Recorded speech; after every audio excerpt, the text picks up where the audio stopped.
Graças e paz, irmãos, aqui é o pastor Edmar, seja bem-vindo ao nosso curso de aconselhamento pastoral.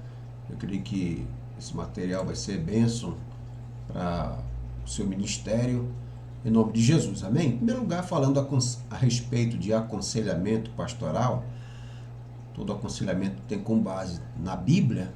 Para o aconselhamento, nós temos aí vários tipos de aconselhamento pastoral, claro, cada um com as suas peculiaridades, com as suas aplicações, as suas teologias, mas nesse material, nesse vídeo, nós vamos nos deter somente no aconselhamento pastoral. O que é esse aconselhamento pastoral? Claro que é um aconselhamento voltado, né, para cura, para amparo, para orientação, reconciliação de pessoas que estão passando por problema dentro das igrejas, né? Essa é a ênfase do aconselhamento que nós vamos ver nesse vídeo. Para começar, nós vamos ver aí quais são as condições necessárias, né, para atender, quais são as dificuldades. Vamos começar falando sobre as dificuldades que estão presentes num aconselhamento nos nossos dias, nas nossas igrejas. Em primeiro lugar, com relação à estrutura, né? Nas igrejas, dificilmente tem um local específico para realizar os aconselhamentos. Então, na verdade, a maioria é feita no próprio gabinete do pastor e às vezes não tem a privacidade necessária, também os horários, não existe uma agenda fixa de aconselhamento. Então isso, às vezes, algumas pessoas têm mais tempo, são mais privilegiados, outros não têm, tudo vai depender da disponibilidade do pastor. Claro que às vezes sobrecarrega o pastor, por conta da necessidade de atendimento. O pastor às vezes fica sobrecarregado porque tem que pregar, tem que administrar a igreja. Então realmente a falta de uma sistemática de aconselhamento é uma dificuldade muito presente nas igrejas. Também com relação quanto aos limites, nós vemos que muitas vezes há um despreparo da parte daqueles que estão na liderança da igreja, muitas das vezes por culpa dos próprios seminários que não contém na sua grade curricular uma matéria específica sobre esse assunto, né? Que às vezes leva o líder, o pastor, aquele que está à frente do ministério, a enfrentar sérias dificuldades na hora de aconselhar alguém, né? Pelo despreparo. Quando se fala de aconselhamento, é preciso trazer a memória de que não é uma questão mecânica, né? Não dá para procurar descobrir o problema de alguém como em manuais, em tabela. Não existe uma fórmula mágica para descobrir o problema de alguém, né? Então, não adianta também somente ficar jogando versículos ou procurar uma resposta já que sirva para todo mundo. Cada caso é um caso, né? Então, outro problema também que nós vemos na questão do aconselhamento é a questão da vulnerabilidade do próprio pastor, do próprio líder, que às vezes também enfrenta dificuldade, tem os seus problemas, né? Tem os seus dilemas. Muitas vezes o líder não foi tratado em determinados assuntos também. Ele mesmo tem problemas emocionais, carência afetiva, fracassos. E isso daí, claro, que pode levar a problema, porque um cego não pode cuidar de outro cego. Existe uma frase que diz: quem cuida do cuidador? Então, quem vai fazer o aconselhamento precisa também já ter sido tratado dos seus problemas emocionais, espirituais. Agora vamos ver um pouco das qualidades do conselheiro. Em primeiro lugar, com relação às qualidades naturais, nós destacamos, a primeira que se destaca é a capacidade de escutar, né?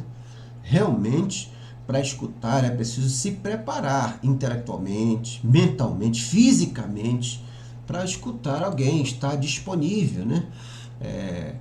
Claro que essa escuta, a chamada escuta ativa, é preciso que aquele que está fazendo o aconselhamento demonstre que está prestando atenção naquilo que está sendo falado, né? Estabelecer um contato visual, olhar olho nos olhos da pessoa que está sendo aconselhada, né? Procurar sempre dar declarações animadoras, um feedback de que está ouvindo. Sim, eu estou ouvindo, pode continuar, estou prestando atenção, que a pessoa sinta a firmeza de que o conselheiro ele está ali presente, né? Intelectualmente. Também o conselheiro deve prestar atenção, muita atenção, na comunicação não verbal, né? O que acontece na questão da postura da pessoa, né? Às vezes essa postura ela fala muito mais do que as palavras, como pode ver nesse gráfico, porque a própria linguagem corporal ela fala muito mais do que as palavras, né? E também é lógico que num aconselhamento é preciso procurar saber, ver, identificar o que não está sendo dito somente, né? Então, ver o que tem nas entrelinhas. Às vezes o problema ele está naquilo que a pessoa não está falando, né?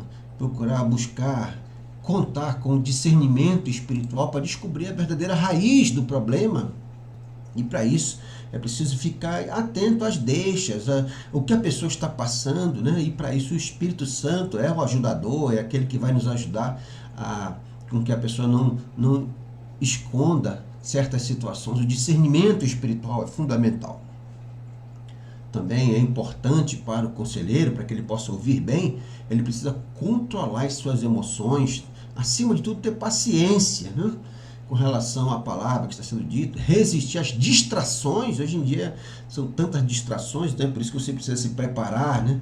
Deixar de lado o celular, deixar de lado tudo que possa tirar a sua atenção, né? Dedicar um tempo específico para aquele aconselhamento, prestar muita atenção no que está sendo dito, tentar não interromper a pessoa, prender-se ao que ela está falando, né? Dar atenção e realmente não se deixar com que a curiosidade possa levar a pessoa a extrapolar aquilo que está sendo falado, né? Então, o nosso propósito não é procurar saber da vida da pessoa, mas tratar um assunto específico, o objetivo do aconselhamento. Nunca minimizar os problemas do que a pessoa está passando, dar valor do que ela está falando, né? Expressar confiança no aconselhado, né? Demonstrar a ele que você crê que ele pode passar por aquela situação, também demonstrar com que ele possa ter confiança em você, né? Segundo aos Coríntios 7,16, a Bíblia diz: regozijo-me de em tudo poder confiar em vós. Então a confiança é fundamental num relacionamento de um aconselhamento, né? É um relacionamento facilitador. E o objetivo desse aconselhamento é justamente ajudar a pessoa a enfrentar as suas lutas, os seus problemas de uma maneira eficaz, né? Os erros, substituir pelos princípios, pelas verdades bíblicas. Então é direcionar aquela pessoa para que ela implemente as soluções na sua vida, né? Então, é claro que o conselheiro não vai se deter somente no problema que está sendo apresentado, porque muitas vezes existem outros fatores. Então, é preciso buscar ajudar a pessoa de uma maneira inteira, na inteireza do ser humano. Nós somos feitos de corpo, alma e espírito. Às vezes tem certas situações que extrapolam aquilo que ela está falando, né? E é por isso que é importante criar vínculos sadios com a pessoa, né? Provérbio 27,6, a Bíblia diz: leais são as feridas feitas pelo amigo, né? Então, às vezes, o conselheiro, quando ele se torna amigo, ele vai falar palavras que vão até ferir, vão machucar, mas são necessárias, né? Palavras necessárias. Nós somos mais receptivos ao conselho daqueles que sabemos que estão conosco, que nos apoiam. Então, esse relacionamento facilitador é fundamental para que a pessoa saiba que a palavra que está sendo dita é justamente para ajudá-la, né? Provérbio 27,9, assim o faz a doçura do amigo pelo conselho cordial. Então, estabelecer essa relação de amizade é fundamental, né? Mas como estabelecer relacionamentos? Primeiro, precisa ser sincero, acima de tudo, né? O conselheiro não pode ter motivações escondidas, intenções disfarçadas. Ele tem que ser assertivo naquilo que ele fala, na sua atitude, e procurar mostrar sinceridade até nas suas fraquezas. O apóstolo Paulo, 1 Coríntios 2,3, a Bíblia diz: eu estive convosco em fraqueza e em temor, e em grande tremor. Então Paulo demonstrava que ele era um homem normal, que sentia medo, dificuldade, lutas, mostrava as suas fraquezas, né? Então, demonstrar claramente qual é o propósito daquele objetivo, o propósito daquelas sessões de aconselhamento, qual é o objetivo, e deixar bem claro o que está sendo feito, qual é o propósito, o que vai acontecer. Tudo isso aí é fundamental para o sucesso do aconselhamento. Demonstrar amor, ser caloroso, atencioso, evitar pressa no aconselhamento, como eu falei, o tempo é fundamental. deixar a pessoa confortável, agir com gentileza com a pessoa, lógico. Quando se fala de relacionamento com o sexo oposto, é preciso ter cuidado. Pode acontecer, mas é preciso ter cuidado, porque a maioria das pessoas, principalmente que vem buscar aconselhamento, quando é problema relacionado à sexualidade, relacionamento, ela vem fragilizada, né? E ela vem buscando afeto, apoio. Então, se a pessoa não tiver cuidado, realmente, ela pode entrar num laço, numa armadilha, né? Acabar se envolvendo. Então, realmente, essa é uma das áreas muito perigosas no aconselhamento. Para estabelecer relacionamentos facilitadores, é preciso demonstrar humildade, reconhecer os seus limites, de que nós não sabemos tudo em certas áreas que nós não temos condições de adentrar, né? Então, esse aconselhamento, lembrar sempre que quem busca você, ele está delegando uma autoridade para você, né? Para que você possa intervir na vida dela, dar conselhos, direcionamentos.